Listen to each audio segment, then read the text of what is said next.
असम में नीलांचल पर्वत की गोद में एक ऐसी गुफा है जिसके बारे में कहते हैं कि वहां धरती की सांसें सुनाई देती हैं।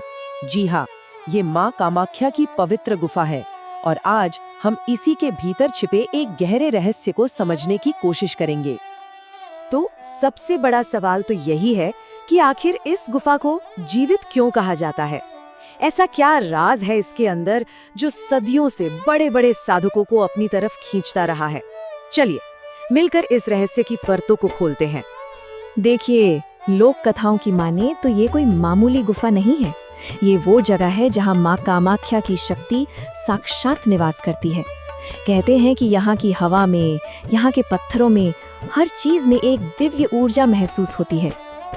और इस रहस्य को जानने की चाहत में न जाने कितने ही साधक इस गुफा में गए, लेकिन कहा जाता है कि लौटे सिर्फ वही जिनका मन पूरी तरह से निर्मल था और जिन्हें माँ ने खुद चुना था। मतलब यहाँ दांव पर सिर्फ ज्ञान नहीं बल्कि पूरा जीवन था। तो हमारी कहानी की शुरुआत होती है एक साधक से जिनका नाम था ऋतंभरा। वो माँ की बहुत बड़ी उपासक थी, पर उनकी भक्ति में सिर्फ श्रद्धा नहीं थी, एक गहरी, एक बेचैन कर देने वाली जिज्ञासा भी थी। और उनका सवाल बड़ा सीधा सा था, वही सवाल जो शायद अब हमारे मन में भी कौंध रहा है। वो बस ये जानना चाहती थी कि आखिर क्यों इस गुफा को सिर्फ एक पत्थर का मंदिर नहीं बल्कि एक जीवित शक्ति माना जाता है। और उनके गुरु का जवाब जितना छोटा था उतना ही गहरा भी। उन्होंने समझाया कि ये कोई ऐसी वैसी यात्रा नहीं है, ये एक आध्यात्मिक यात्रा है। उस गुफा में देवी का शरीर नहीं, उनकी चेतना का वास है और वहां पहुंचने के लिए मन का पाक साफ होना पहली और आखिरी शर्त है। और यहीं से कहानी एक नया मोड़ लेती है। देवी का दिव्य बुलावा। ऋतंभरा ने ठान लिया कि वो इंतजार करेंगी।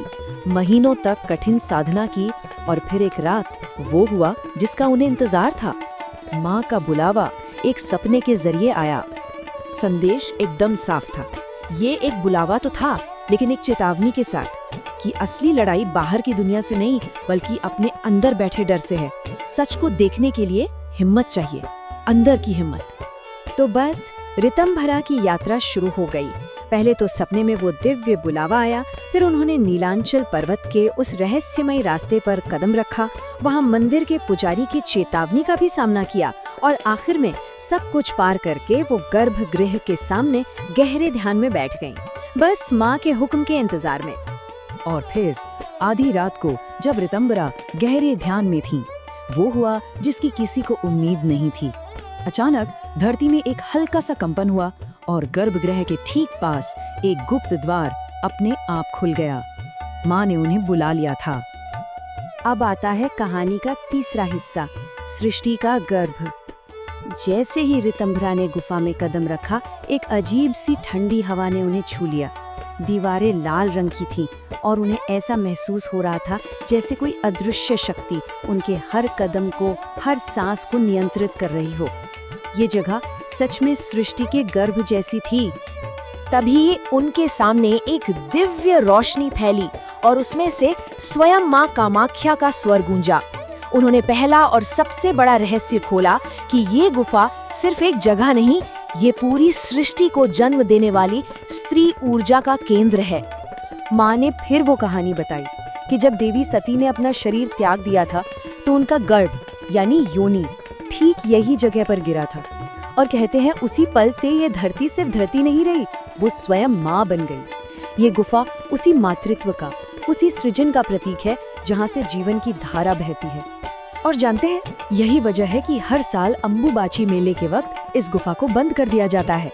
माना जाता है कि ये वो समय है जब धरती माँ यानी खुद देवी अपने वार्षिक मासिक धर्म से गुजरती हैं।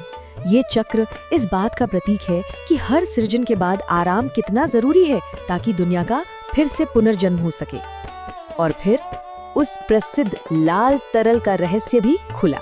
माँ ने बताया कि वो खून नहीं है, वो तो खुद जीवन का संकेत है। ये उस ऊर्जा का प्रतीक है जो कभी रुकती नहीं बल्कि लगातार बहती रहती है, नया जीवन बनाती रहती है। अब ऋतंभरा को गुफा का रहस्य तो पता चल गया था, लेकिन कहानी यहाँ खत्म नहीं होती। माँ की सबसे गहरी और आखिरी शिक्षा वो तो अभी बाकी थी। एक ऐसा सच जिसे सिर्फ जानना काफी नहीं था, उसे जीना था। माँ ने समझाया कि देखो, भक्ति के ना दो रास्ते होते हैं। एक रास्ता है शक्ति को देवी मानकर पूजने का, पूजा पाठ और रिचुअल्स का, और दूसरा रास्ता है उसी शक्ति को जीवन मानकर जीने का, करुणा और कर्म के साथ। संदेश साफ था, असली आध्यात्मिकता मंदिरों की दीवारों तक नहीं बल्कि हमारे जीने के तरीके में दिखती है।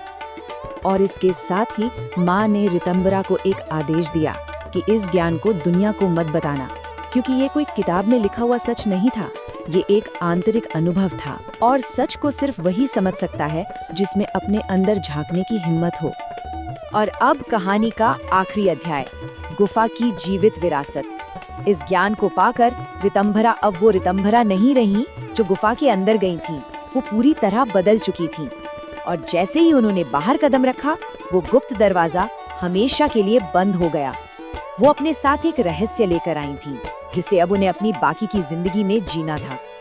कहते हैं वो गुफा आज भी वही है, और जब कोई सच्चा भक्त पूरी श्रद्धा से वहां प्रार्थना करता है तो आज भी उस गुफा की दीवारें धीरे धीरे धड़कने लगती हैं, मानो जैसे धरती माँ खुद उस प्रार्थना का जवाब दे रही हो।